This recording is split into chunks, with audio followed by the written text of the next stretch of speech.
किसानों को घटिया और नकली बीजों से होने वाले नुकसान को रोकने के लिए सरकार अब बड़ा कदम उठाने जा रही है। सरकार जल्द ही सीड एक्ट लागू करने की तैयारी में है। इस नए कानून के तहत निम्न गुणवत्ता वाले बीज बेचने वाले कारोबारियों और कंपनियों पर बड़ी कार्रवाई की जाएगी। अधिकारियों ने बताया कि नए एक्ट के लागू होने से बाजार में मिलने वाले सभी बीजों का अनिवार्य गुणवत्ता परीक्षण होगा। मानकों पर खरे न उतरने वाले बीज बेचने वालों पर भारी जुर्माना और लाइसेंस रद्द करने की कार्यवाही होगी। किसानों को प्रमाणित और भरोसेमंद बीज उपलब्ध कराने को प्राथमिकता दी जाए। सरकार का मानना है कि यह कदम किसानों की उपज में सुधार और कृषि क्षेत्र में पारदर्शिता लाने में महत्वपूर्ण साबित होगा। मैंने सरकार की तरफ से भी कहा है कि सरकार भी प्राइवेट सेक्टर को पूरा सहयोग करेगी।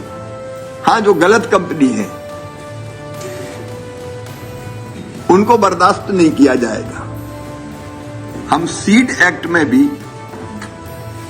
अब संशोधन कर रहे हैं। उसके लिए संसद के अगले सत्र में हम बिल लेके आएंगे। उस पर भी व्यापक विचार विमर्श किया है कि जिससे हम अच्छे सीड कंपनीज को प्रोटेक्ट कर सकें और अगर घटिया कोई है तो उसके खिलाफ कार्रवाई कर सकें।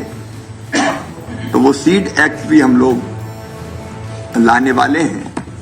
और मैंने कंपनीज को ये कहा है कि जैसे अगर नया बीज बनता है तो बीज को किसान तक पहुंचने में काफी समय लग जाता है। 3 साल प्राइवेट कंपनी ने प्रयोग किया, फिर 3 साल हम टेस्ट करते हैं, 6 साल और उसके बाद किसान तक पहुंचने में और ज्यादा समय लगता है।